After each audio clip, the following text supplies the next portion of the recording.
Good afternoon and welcome to The Hatch. I'm Lauren Lingle and I'll be your entertainment anchor. And I'm Ryan Tomlin. I'll be your sports anchor. We'll be focusing mainly on entertainment and sports. But let's start with some national news. This Tuesday was an important day in American politics, with Democratic Socialist Zohran Mamdani coming out on top in the New York City mayoral race. Mamdani scored a decisive lead over former Democratic Governor Andrew Cuomo and Republican nominee Curtis Sliwa. Running a grassroots campaign, Mamdani knocked on doors, spoke directly with residents, and built community trust through conversations about housing, affordability, and equality. Following his big win, Mamdani shared this on social media. Let's take a look. The next and last stop is City Hall.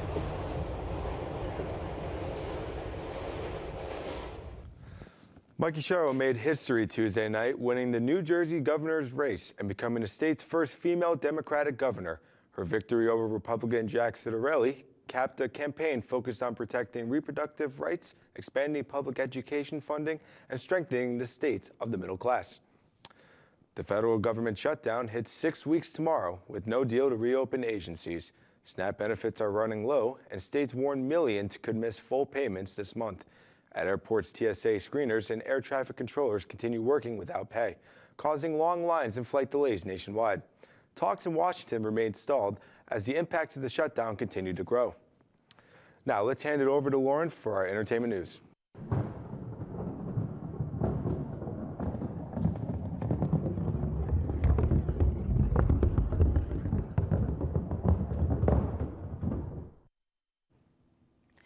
The excitement of Halloween is still lingering around campus. Students chose different ways to celebrate this year as the university hosted many activities this past weekend. Let's see what UD's freshmen did to celebrate their first Halloween on campus. Every year when Halloween rolls around, the University of Delaware gets excited for the costumes, events, and everything going around on campus. For many students, Halloween at UD is more than just a night of candy and costumes. It's a time to celebrate with friends, explore campus traditions, and take part in community events that bring everyone together. Incoming freshmen are especially excited to experience what it's like to celebrate Halloween as a college student rather than high schoolers. Celebrating Halloween in high school is just like, you all go to like high school and like not much goes on, and then at the end of the day maybe you go to like your friend's house like for a little kickback. But at college it's really get the whole community together and like you all can celebrate together, and it's a really beautiful experience, and I think everybody should go through it at least once in their lives. There's definitely, like Aaron said, there's a lot more opportunities, and I thought that's what made it a lot different because, you know, in high school you're at like a limited amount of people, and then when you get to college it's a lot more. Ooh, I feel like there's a lot of more opportunities. Like I love trick-or-treating, but I think like I met a lot of people this weekend, so I feel like that's really fun. High school, you know, parents are around, everybody.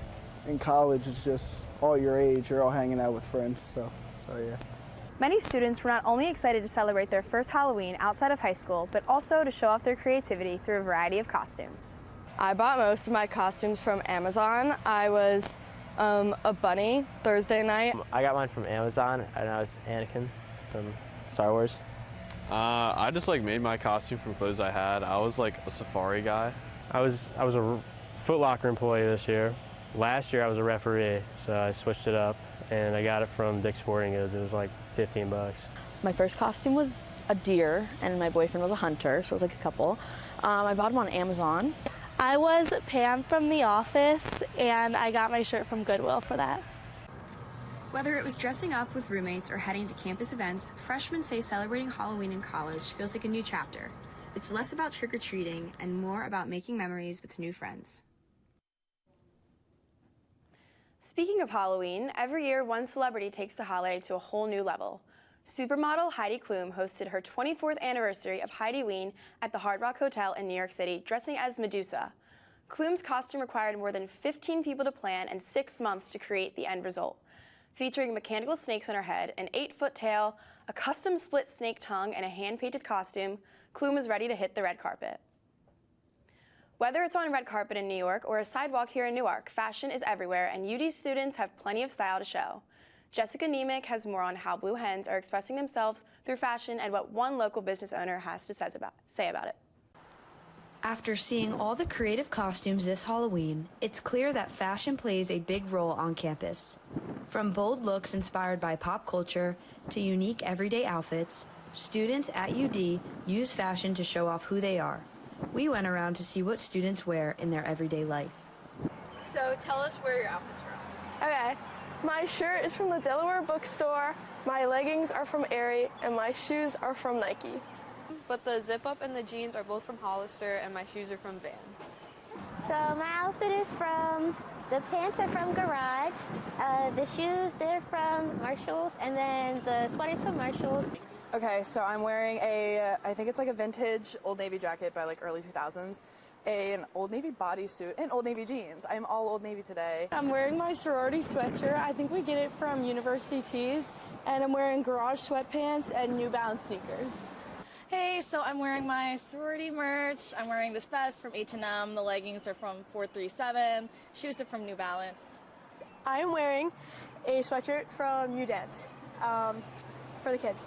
Sweatpants from Primark, and my shoes are on Cloud. After hearing from a few students about what they wear in a day, we then talked to Marilyn Dickey, the owner of Grassroots, to hear about her business and her take on fashion. I'm from California, and when I came to Newark, at the University of Del, I assumed there'd be a lot of stores like Grassroots on the street, and there was nothing. Like crafty, hippie sort of, I call herself crunchy granola, sort of, little different, handmade things. The things that we carry now are much more geared toward the university and a younger. Now, in the winter, we carry things that, I would wear, sweaters and things like that. But in the summer, it's pretty much geared towards the college age because Main Street has changed a lot. The real emphasis on the clothes are really more towards the younger crowd, so it's definitely changed. But I've always carried usually natural fabrics, cottons and linens and things like that. At least I try to as much as possible. For me, I like to try something on. I like to touch the fabric. I like to know what I'm buying because, it can be really crappy, really not good. Well, business has gotten a lot harder just with the internet, not just Temu and all of these things, but in terms of fashion, definitely. And I think in terms of the way particularly young people shop. Fashion is constantly evolving, and small businesses like Maryland's are seeing those changes firsthand as shoppers look for new ways to express themselves through what they wear. For The Hatch, I'm Jessica Nemec. Thanks, Jessica. It's great to see how students and local businesses are bringing their own creativity and style to campus life. The creativity doesn't stop there. Some of the biggest stars on television brought their style and moves to the dance floor Tuesday night. Dancing with the Stars aired with a rock and roll themed episode as the 8 remaining couples competed to classic rock hits. Guest judge Flavor Flav hit the ground running, giving high scores all around for the remaining couples. It was a night full of high scores, with Whitney Levitt and Alex Earl being at the top of the leaderboard, both with a score of 39 out of 40. At the bottom of the leaderboard was comedian Andy Richer, but that did not stop him from giving it his all in the team dance. The stars participated in a dance-off and were divided into 2 teams, Team Chicago and Team Cole. Team Chicago, featuring Jordan Childs, Whitney Levitt, Danielle Fishel, and Dylan Efron, came out on top with a perfect score. Unfortunately, at the end of the night, Danielle Fishel and her partner Pasha Pashkov were eliminated from the competition. The highly anticipated film, Regretting You, based on the best-selling novel by Colleen Hoover, hit the big screen on October 12th. Starring Megan Grace and Allison Williams, fans of emotional dramas can watch the relationship between a young mother and her teenage daughters navigate life's challenges together. Music and fashion icon Jessica Simpson is making headlines this week after fans were stunned by her latest transformation. In the new drama series, All's Fair, Simpson plays the role of a patient with blotched plastic surgeries. In her first on-screen airing in 15 years, she wore enlarged fake cheeks with sunken under-eyes, a nose piece, and large gloss lips. Episodes are released weekly on Hulu and Disney+. As the holiday season is arriving, the celebrations are already gearing up, and one of the biggest is just around the corner. The 99th annual Macy's Thanksgiving Day Parade will be held in New York City on November 22nd. As many are expecting to see the same floats that have been around for years, such as Sesame Street, the Pirate Ship, toy floats, and most importantly, Santa, new floats will also make their debut, one of which is the Labubu doll. This viral doll has cost some people thousands of dollars for the collectible. That's all I have for entertainment today. Let's hand it over to Ryan with our sports updates.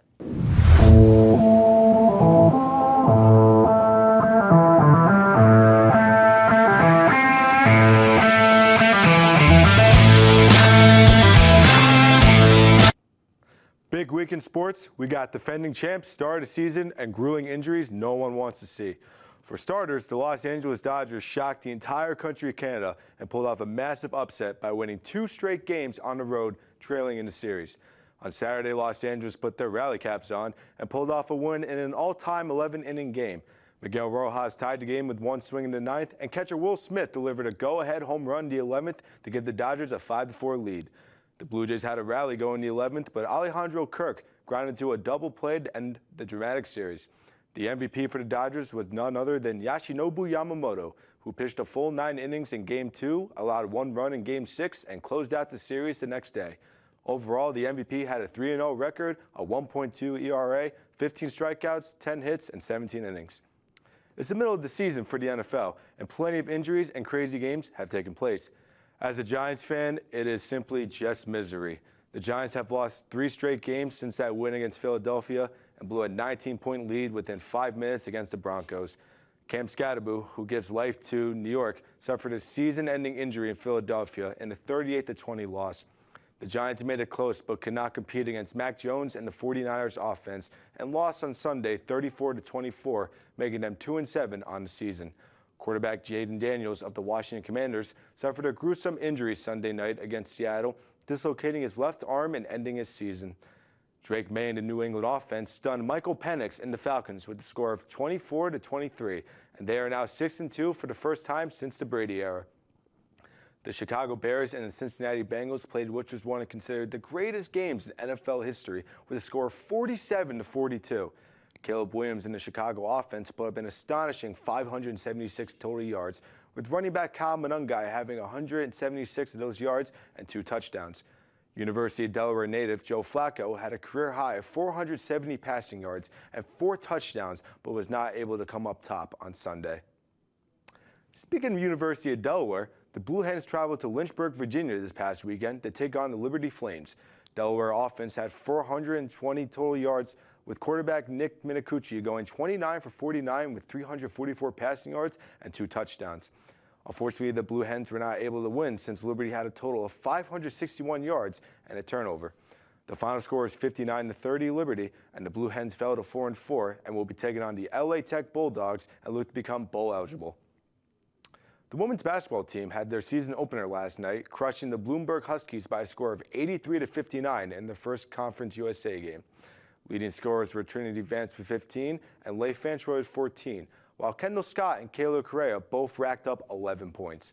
The women's team will remain home for Friday's game against the Navy Shipmen. The men's basketball team suffered a close loss last night, losing 78-70 to Bucknell.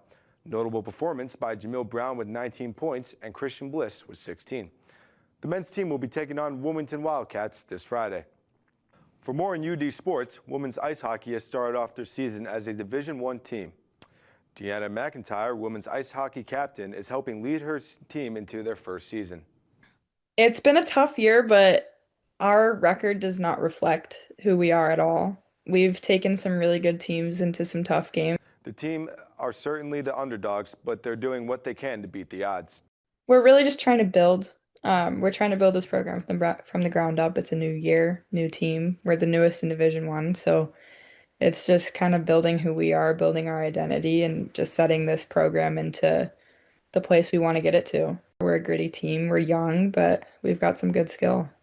The NBA season is 2 weeks in, and we have seen some great action so far. The Philadelphia 76ers have shocked the world starting the season 5-1, along with Josh Giddey and the Chicago Bulls. The New York Knicks look sharp under new head coach Mike Brown, but need to finish out games. On the other side of the island, the Brooklyn Nets have started out 0-6 and look to gain some type of momentum. Lakers star LeBron James is still out, but has been a great mentor to his son, and that has been showing since he looks better compared to last year. Shai Gilgeous-Alexander and the defending champs Oklahoma City Thunder are still continuing where they left off last year. That's all the time we have for sports. Now let's head back to the desk to close things out. Thank you for watching The Hatch. I've been your entertainment anchor, Lauren Lingle. And I've been your sports anchor, Ryan Tomlin.